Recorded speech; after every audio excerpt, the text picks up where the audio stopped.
जीना इसी का नाम है। श्रृंखला को सुनने वाले सभी महानुभावों को मेरा नमस्कार। जय जिनेंद्र। आदरणीय प्रोफेसर बिमल जी साहब को धन्यवाद देता हूं और कृतज्ञता उनके प्रति प्रकट करता हूं कि उन्होंने एक बार फिर मुझे ये मंच प्रदान करके अपने मन की बात कहने का मौका दिया। आज मैं आपके सामने इसलिए उपस्थित हुआ हूं कि आज से 3 महीने पूर्व 13 अप्रैल 2021 को जगमोदा परिवार में एक ऐसी अप्रत्याशित घटना हुई जो आज भी हमारे लिए अकल्पनीय है, अविश्वसनीय है। और वो घटना थी हमारे अशोक भैया का हम सबको छोड़कर चले जाना। अशोक भैया एक ऐसा व्यक्तित्व जो समाज में अशोक जगमोदा के नाम से जाना जाता था। उनके कार्य और उनकी खूबियों के बारे में यदि मैं बात करूंगा तो शायद ये एक एपिसोड कम पड़ेगा, लेकिन फिर भी मैंने आदरणीय प्रोफेसर साहब को अपने मन की ये बात कही थी कि अशोक भाई साहब का 13 तारीख को 3 महीने उनके चले जाने का पूरा हो रहा है, तो मैं अपने मन की बात कहना चाहता हूं जो उन्होंने सहर्ष इसकी स्वीकृति मुझे दी। जब भी 13 तारीख कैलेंडर पर हम जगमोदा परिवार के लोग देखते हैं तो हमको अशोक भैया का चेहरा याद आता है, क्योंकि उनके गुण, उनकी विशेषताएं, उनके कार्य ऐसे थे कि जिसको भुलाना इतना आसान हमारे लिए नहीं है। अशोक भैया एक चमकते सितारे की तरह थे। वो परिवार में कोई भी बात हो, कोई भी समस्या हो, कोई भी काम हो, कोई भी विचार विमर्श हो, कोई भी निर्णय लेना हो, तो उनके बिना वो बात आगे बढ़ना संभव नहीं थी। क्योंकि उनका जो बुद्धि कौशल था, उनकी बातों में जो तर्क था, उनका जो मंथन था, जो सोच था, उनकी जो दूरदृष्टि थी,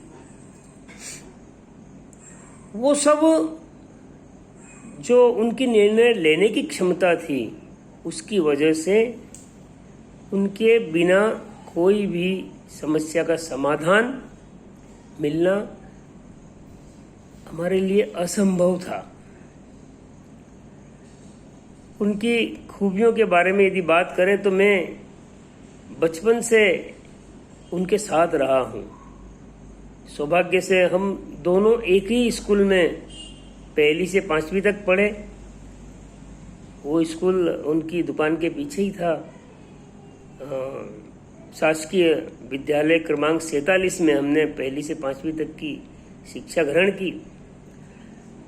और उसके बाद 6ठी क्लास से लेकर 11वीं क्लास तक हम दोनों की जो शिक्षा थी वो Trilokchand Jain higher secondary school Mhow नाके पे जो है अभी स्थित है, वहाँ हमारी शिक्षा हुई। वो मेरे से 1 क्लास आगे थे, लेकिन हम फिर भी एक ही स्कूल में हम साथ साथ रहे।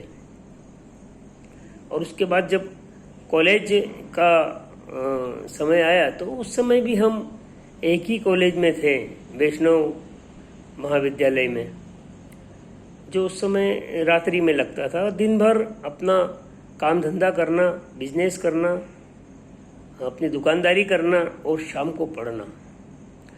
अशोक भैया को पढ़ने की एक जबरदस्त धुन थी। बचपन से ही 1ली क्लास से ही वो पढ़ने में बहुत मेधावी थे।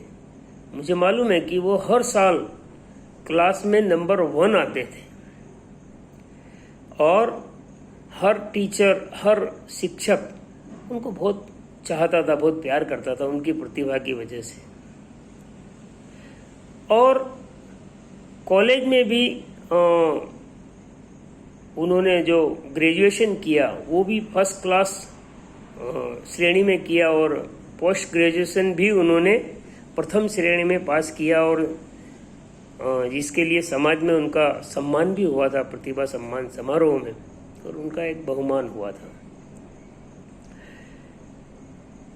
मुझे याद आता है जब हम मुश्किल से 10 या 12 साल के होंगे, और जो उनकी दुकान थी, हमारे जो दादी थे उनके पिताजी श्री सूरजमल जी साहब जगमोदा वाले, वो भी एक बहुत जबरदस्त प्रखर वक्ता थे, और उनका जो बोलने का और अंदाज था, तरीका था, वो बहुत ज़बरदस्त था।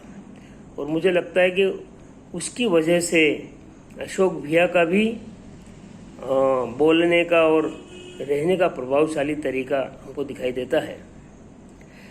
तो उस समय दादी जब हमारे थे और दुकान पर बैठते थे, तो शाम को उनकी एक महफिल रोज वहाँ पर जमती थी, जिसमें आदरणीय श्री बद्रीलाल जी साहब, गुलाबचंद जी हमारे बियाई साहब जो बियावानी में रहते थे, रामचरण जी साहब सिंगोर वाले हमारे महेश जी के पिताजी, शंकर लाल जी जरखोदा वाले, चौथमल जी साहब, और भी कई अन्य समाज के महानुभाव, हमारे दादी के पास उनकी रोज महफिल जमती थी दुकान पर।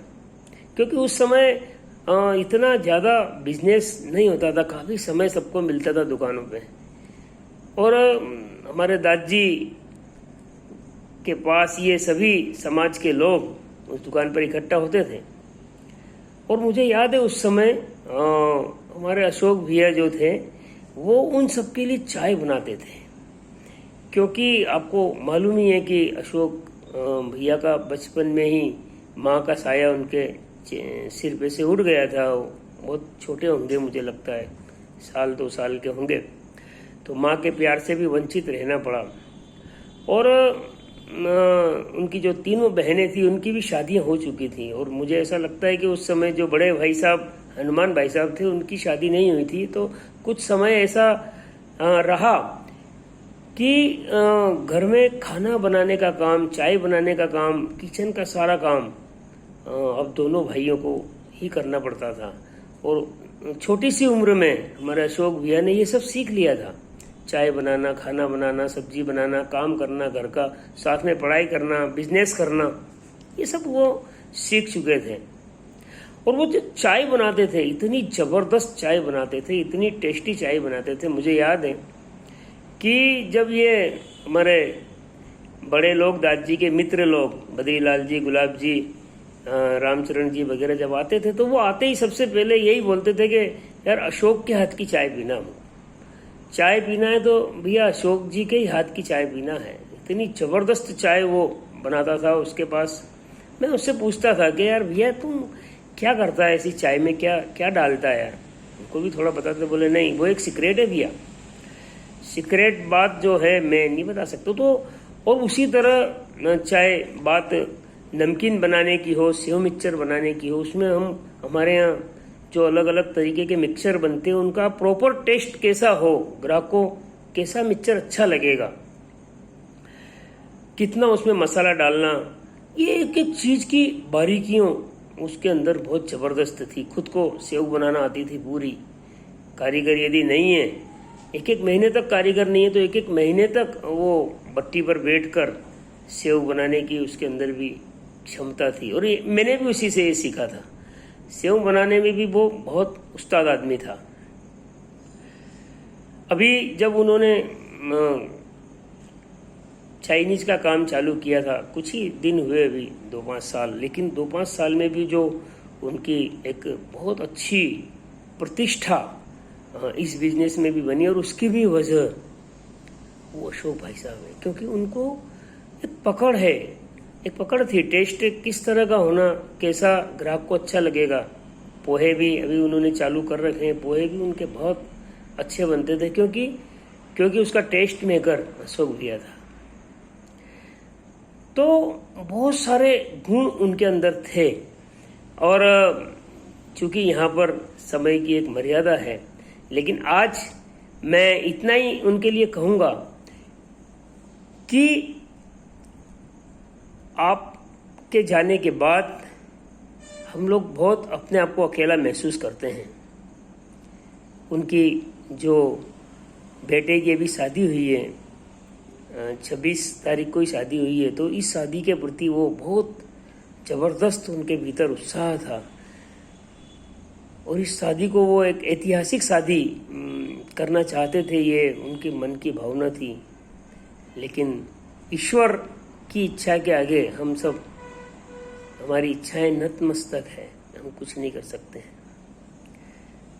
इसी तरह अशोक भाई साहब के प्रति मैं इस एपिसोड के माध्यम से विनम्र श्रद्धांजलि उनको अर्पित करता हूँ और भगवान से ये विनती करता हूँ कि भगवान उनको अपने चरणों में उच्च स्थान दे। धन्यवाद।